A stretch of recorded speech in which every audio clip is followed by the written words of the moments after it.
بسم اللہ الرحمن الرحیم۔ ان حالات میں کبھی بھول کر بھی نماز نہ پڑھنا، کیونکہ یہ بہت بڑا گناہ ہے اور نماز کسی صورت قبول نہیں ہوگی۔ ایک نیند کے غلبے کے وقت نماز پڑھنا،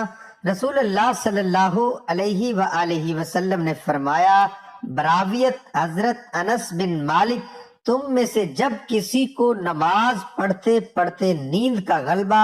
ہونے لگے تو اسے چاہیے کہ سو جائے، یہاں تک کہ نیند کا خمار کچھ نکل جائے اور وہ یہ سمجھ سکے کہ میں کیا پڑھ رہا ہوں۔ صحیح بخاری، سنن النسائی۔ حضرت عائشہ رضی اللہ عنہما سے روایت ہے کہ رسول اللہ صلی اللہ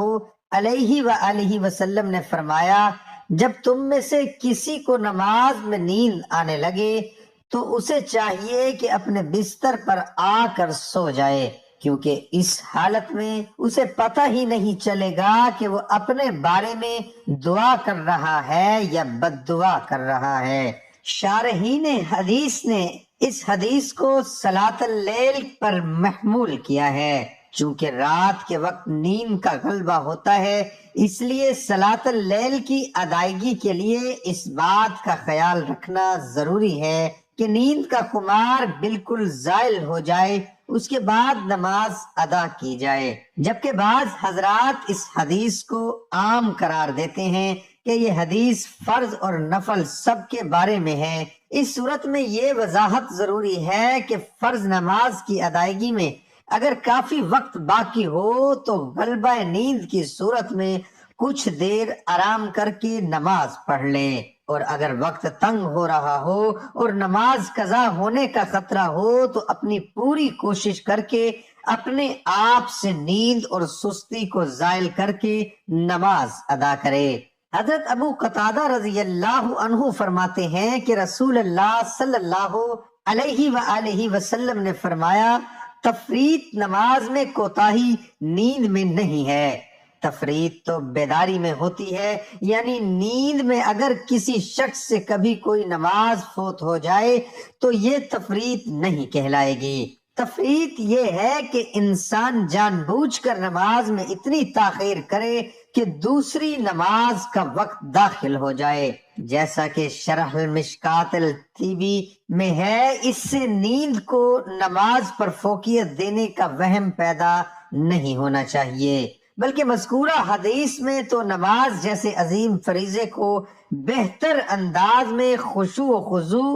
اور بھرپور توجہ کے ساتھ ادا کرنے کا حکم دیا گیا ہے۔ باقی نمازوں کے لیے جو اوقات مقرر ہیں، انہی اوقات مقررہ پر ہی نماز ادا کرنی چاہیے۔ حدیث شریف میں اسے اللہ تعالیٰ کا سب سے پسندیدہ عمل قرار دیا گیا ہے۔ چنانچہ حضرت عبداللہ بن مسعود رضی اللہ عنہ فرماتے ہیں، میں نے نبی کریم صلی اللہ علیہ وآلہ وسلم سے سوال کیا کہ اللہ تعالیٰ کے ہاں سب سے محبوب عمل کیا ہے، تو رسول اللہ صلی اللہ علیہ وآلہ وسلم نے فرمایا، نماز کو اپنے وقت پر ادا کرنا۔ مقررہ وقت کے اندر کسی وقت بھی نماز پڑھی جائے تو نماز ہو جائے گی اور وہ نماز ادا کہلائے گی۔ اس سے تاخیر کرنے پر نماز قضا ہو جائے گی۔ جان بوجھ کر نماز قضا کرنا یا رات کو دیر تک جاگتے رہنا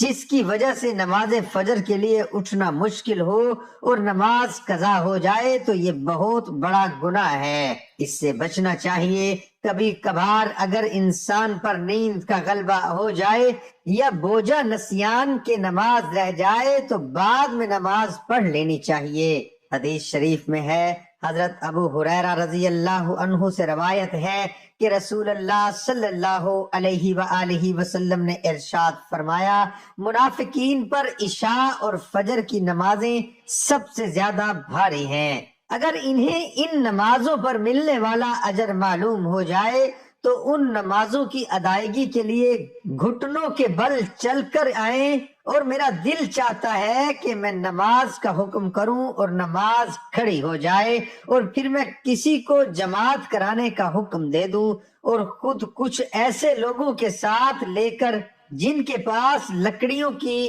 گٹھڑی ہو ایسے لوگوں کی طرف نکل جاؤں جو جماعت میں کسی شرعی عذر کے نہ ہونے کی صورت میں بھی شریک نہیں ہوتے، اور جا کر ان کے گھروں کو آگ لگا دوں۔ فقہ ابو ایس رحمت اللہ علیہ فرماتے ہیں کہ آدمی کے لیے اونگتے ہوئے نماز پڑھنا مکروہ ہے، ہاں اگر پڑھ لے تو جائز ہے، جبکہ نماز کے سب افعال اور قرات پورے ادا کر سکے۔ 2، پیشاب یا پخانہ کو روک کر نماز پڑھنا۔ جس وقت پیشاب یا پخانے کا تقاضا شدید ہو،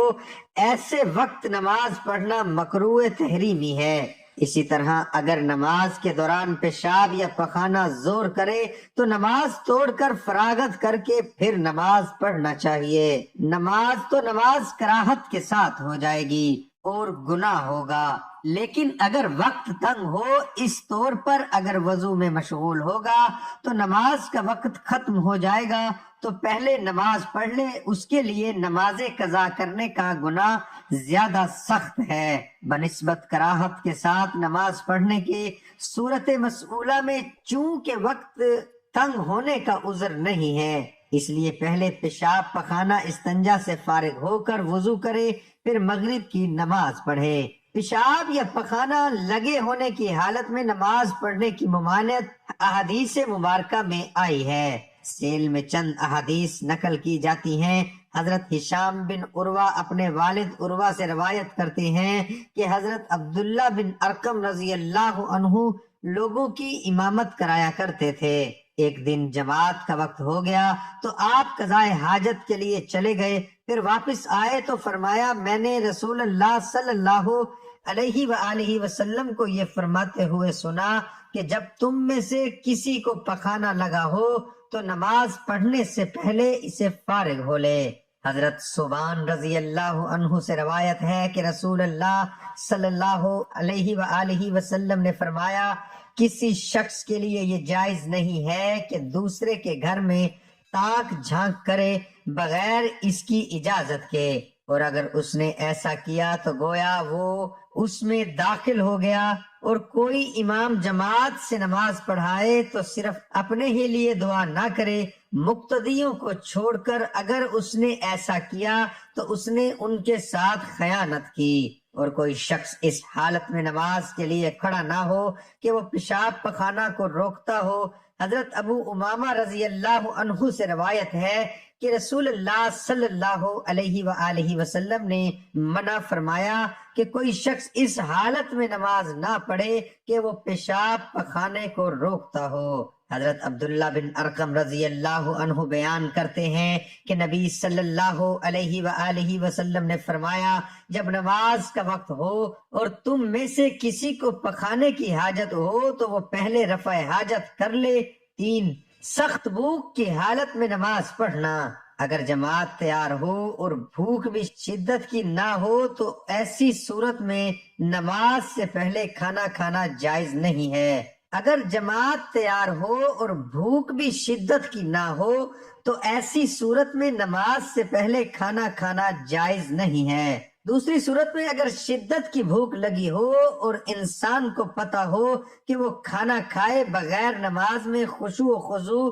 برقرار نہیں رکھ سکتا تو ایسی صورت میں کھانے کو نماز پر مقدم رکھیں گے، یعنی پہلے کھانا کھا لیں گے۔ اور اگر آپ اکیلے نماز پڑھ رہے تھے یا آپ نے خود ہی جماعت کروانی تھی تو نماز سے پہلے کھانا کھانے میں کوئی حرج نہیں ہے۔ اگر جماعت کے ساتھ پڑھنی تھی اور بھوک بھی معمولی تھی تو ایسا کرنا ناجائز ہے۔ فقیہ ابو ایس رحمت اللہ علیہ فرماتے ہیں، جب آدمی کے سامنے کھانا رکھا جائے اور نماز کے لیے اقامت کہی جا چکی ہو تو کھانے سے فراغت حاصل کرنے میں کچھ حرج نہیں، پھر نماز پڑھ لے جبکہ نماز قضا ہو جانے کا خوف نہ ہو۔ اس لیے اگر نماز کے لیے کھانا کھانے سے پہلے کھڑا ہو جائے تو پھر تمہارا دل کھانے میں مشغول رہے گا، لہٰذا بہتر یہ ہے کہ پہلے کھانا کھا لیں اور پھر نماز پڑھ لیں تاکہ نماز میں پوری توجہ حاصل ہو۔ حضرت نافع رضی اللہ عنہ سے روایت ہے کہ نبی صلی اللہ